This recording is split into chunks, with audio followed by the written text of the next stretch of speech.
اعوذ باللہ من الشیطان الرجیم بسم اللہ الرحمن الرحیم۔ ناظرین کرام السلام علیکم ورحمۃ اللہ وبرکاتہ۔ میں ہوں ولایت میڈیا یوٹیوب چینل سے آپ کا میزبان تجمل عباس خان۔ آج کے اس پروگرام میں ہمارے ساتھ موجود ہیں مولانا سید کاظم علی شاہ قاضی صاحب۔ ہم ان سے چونکہ اربعین کے ایام نزدیک سے نزدیک آ رہے ہیں، اربعین کے حوالے سے ہم آغا صاحب سے چند سوالات کریں گے۔ انشاءاللہ آغا صاحب اس کا بخوبی جواب دے کر آپ ناظرین بھی استفادہ کریں گے اور ہم بھی ان سے استفادہ کریں گے۔ السلام علیکم ورحمۃ اللہ وبرکاتہ۔ آغا صاحب، سب سے پہلا سوال ہم آپ سے یہ کرنا چاہیں گے، چونکہ اربعین بالکل نزدیک سے نزدیک آ رہا ہے، اربعین کی کیا فضیلت ہے، اس کے بارے میں چند روشنی ڈالیں اربعین کے حوالے سے۔ اعوذ باللہ من الشیطان الرجیم، بسم اللہ الرحمن الرحیم۔ سب سے پہلے تو میں آپ کے اس ولایت میڈیا چینل کا شکر گزار ہوں کہ آپ نے ہمیں گفتگو کرنے کا موقع دیا۔ خدا آپ کو سلامت رکھے، روز بروز ترقی میں فرمائے۔ آپ نے سوال کیا کہ اربعین کی کیا اہمیت ہے اور اس کی فضیلت کے حوالے سے کچھ بیان کریں۔ تاریخ میں ہمیں ملتا ہے کہ جیسے ہی اس عزاداری کی تحریک کا آغاز ہوا، لوگ جوک در جوک سید الشہداء کی قبر مطہر پر، مزار مقدس پر، حرم مطہر پر حاضریاں دینے آتے تھے اور اس زیارت کے عالم میں اپنی جان لٹاتے تھے۔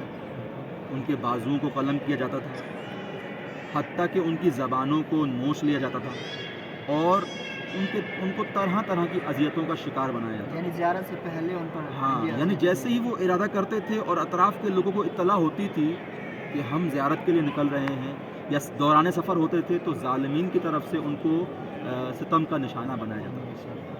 ایسے میں اس تحریک کربلا کے بانی کی طرف سے، اہل بیت کی طرف سے ایسی روایات بیان کی گئیں کہ جس میں روز اربعین امام حسین علیہ السلام کی فضیلت وارد کی گئی کہ جس نے مولا حسین کی اربعین کے روز پر زیارت کی، گویا اس نے 40 حج کا ثواب حاصل کیا، گویا اس نے 400 حج کا ثواب حاصل کیا۔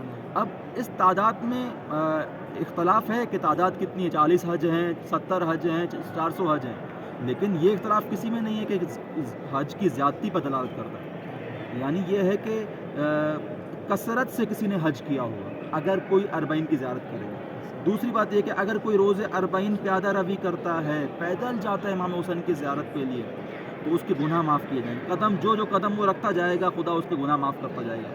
ایسی روایت ڈھیر ساری ہیں ہمارے پاس اور یہ اہمیت اب تک لوگوں تک پہنچ گئی ہے اور یہ اس میں دن بدن اضافہ ہو رہا ہے۔ ابھی جو نجف سے کربلا تک ماشاءاللہ سے ہزاروں اور لاکھوں کے حساب سے لوگ مشہور کرتے ہیں۔ یعنی اس میں ایک حیرت انگیز تبدیلی آئی ہے۔ آپ دیکھیں گے کہ آج سے 30 سال پہلے، 40 سال پہلے لوگ بھی اربعین کرتے تھے، لیکن اس وقت لوگوں پر ظلم تو ہوتا تھا، لیکن اس ظلم میں اس تعداد میں اتنا اضافہ نہیں ہوتا تھا۔ 2 لوگ نکل گئے اپنے گھر سے، 3 لوگ نکل گئے اپنے گھر سے، ایک ملک سے تقریباً 100 لوگ چلے گئے، یا وہ بھی انفرادی طور پر، یعنی کسی نے کسی کو بتایا نہیں اور اکیلے چلا گیا، کربلا کی طرف پہنچ گیا، اب وہ پیدل نکل پڑا حرم کی طرف۔ لیکن یہ جو صورت ہے کہ اب سب لوگ نجف میں جمع ہوتے ہیں اور سب کے سب روانہ ہوتے ہیں کربلا کی طرف، اور یہ پیادہ روی ایسا محسوس ہوتا ہے کہ امام زمانہ کا لشکر چل رہا ہے۔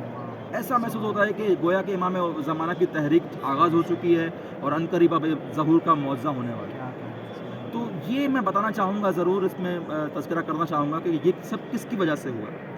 آپ کو مولا علی کی حکومت کا زمانہ یاد ہوگا کہ مولا علی کی حکومت میں، مولا علی جب حکومت کے اندر موجود تھے، تو جو آپ کرشمے، جو آپ معجزات، جو آپ کرامات دکھاتے تھے، اس پر لوگوں کا ایمان بڑھ جاتا تھا۔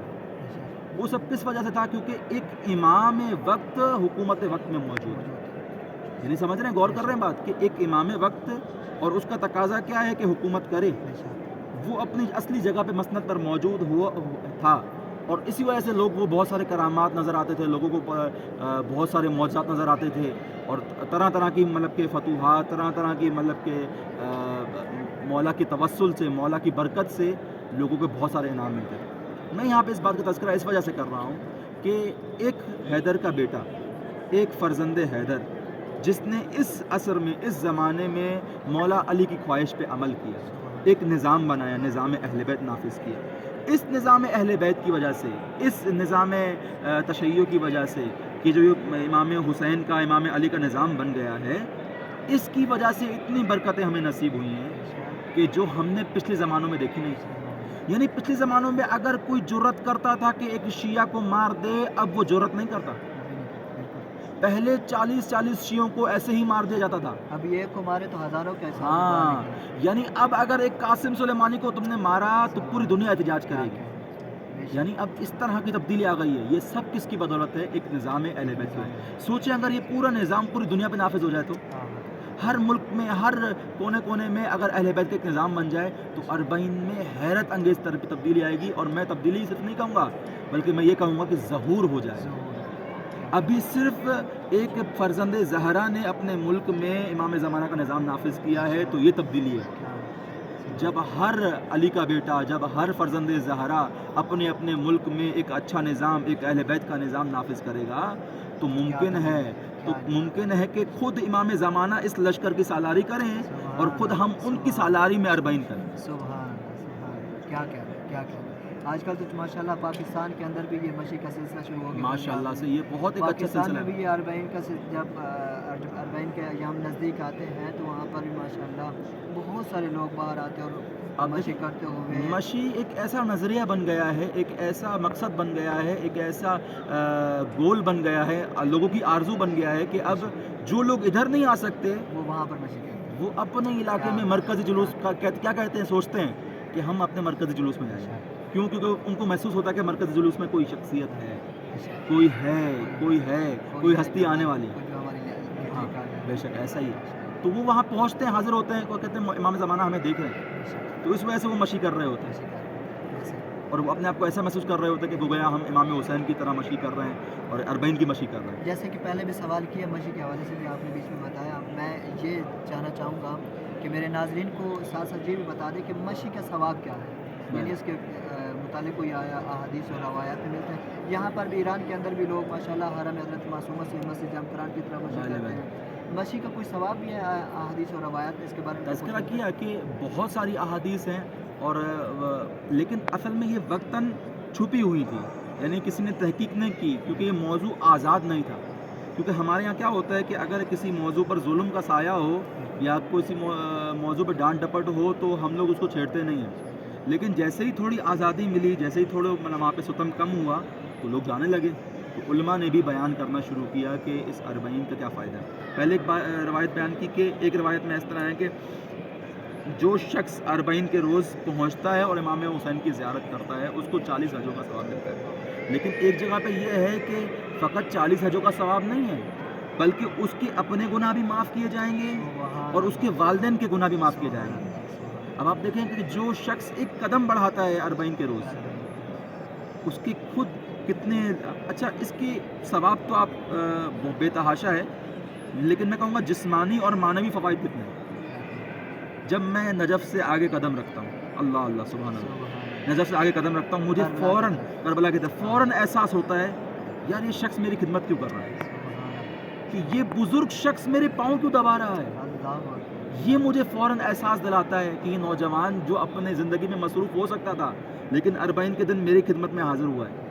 میں جو اتنا سفر بھی نہیں کر رہا ہوں، میں کتنا دور ہے نجف سے کربلا، بہت قریب ہے، لیکن اس سے مراد یہ ہے کہ یہ میری خدمت کیوں کرنے آیا ہے، اس حسین کے صدقے میں خدمت کرنے آیا ہے، سید سجاد کے صدقے میں خدمت کرنے آیا ہے کہ سید سجاد کو پیدل چلوایا گیا تھا، پیادہ روی ان کی ہوئی تھی، اب جب میں ان کی سنت پہ عمل کر رہا ہوں تو یہ میرے پاؤں دبانے آ گیا۔ اے کاش کہ اس وقت بھی کوئی پاؤں دبانے والا ہوتا، اے کاش کہ اس وقت بھی کوئی پاؤں سے کانٹے نکالنے والا ہوتا۔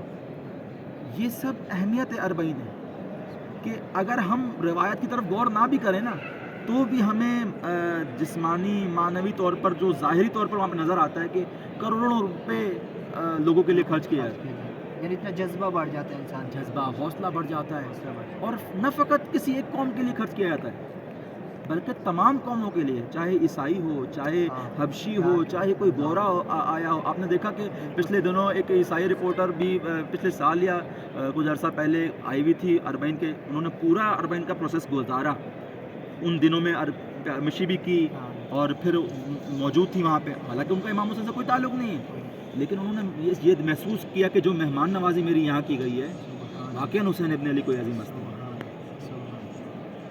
بہت ہی آسان انداز میں اربعین کی فضیلت بیان کی اور پھر مشی کی فضیلت کے ساتھ ساتھ بیان کی۔ ہم آغا صاحب کے بہت شکر گزار ہیں، اسی سے ہم اجازت چاہیں گے۔ ولایت میڈیا یوٹیوب چینل کے ایڈمن کو اجازت دیجیے۔ اللہ حافظ۔